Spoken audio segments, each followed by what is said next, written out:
Not છે, કારણ કે બાય રેટિંગ તેમના તરફથી કરવામાં આવ્યું છે 125 રૂપિયા પ્રતિ શેરના લક્ષ્ય સાથે.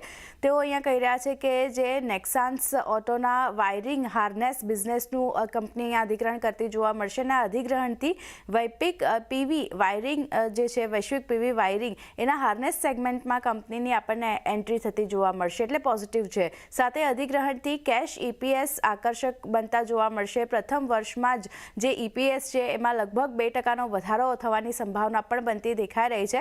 તો જે રીતે કંપની નવા સેગમેન્ટમાં એન્ટ્રી કરવા જઈ રહી છે, એક પોઝિટિવ નોટ છે. સંવર્ધન મદર્સન ઓવરઓલ અહીંયા એક ધ્યાન રાખવાનું રહેશે. નેક્સ્ટ કાઉન્ટર સેન્ચુરી પ્લાયનું છે. નુવામાનો રિપોર્ટ અહીંયા આવ્યો છે. બાય રેટિંગ તેમના તરફથી સેન્ચુરી પ્લાય માટે 1028 રૂપિયા પ્રતિ શેરના લક્ષ્ય નુવામાં આપી રહ્યું છે.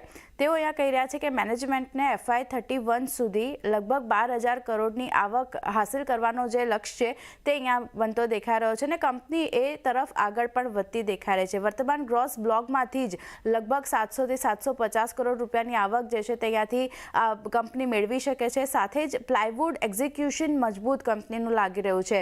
FY27ના સેકન્ડ હાફની જો આપણે વાત કરી લઈએ તો બીજા 6 માસિકમાં ઓલમોસ્ટ MDF માર્જિનમાં સુધારો થવાની અપેક્ષા બનતી દેખાઈ રહી છે અને જે લેમિનેટ ટર્નઅરાઉન્ડ છે તે અહીંયાથી પ્રોસેસમાં લાગી રહ્યું છે, એટલે પોઝિટિવ નોટ છે અહીંયા પણ આ સેન્ચુરી પ્લાય માટે. અહીંયા પણ એક નજર રાખવાની રહેશે. નેક્સ્ટ કાઉન્ટર જે છે પાઇન લેબ્સનું છે. અહીંયા મોર્ગન સ્ટેન્લીનો રિપોર્ટ છે. તેમણે ઇક્વલ વેટ રેટિંગ આપ્યું છે. લક્ષ્યાંક 260 રૂપિયા પ્રતિ શેરના તેમના તરફથી કરવામાં આવ્યા છે.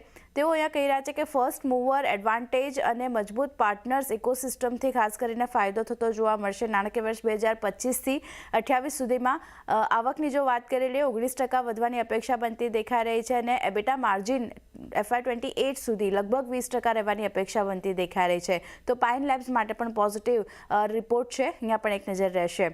સેક્ટર સ્પેસિફિક પાવર સેક્ટર માટે HSBCનો એક રિપોર્ટ આવ્યો છે.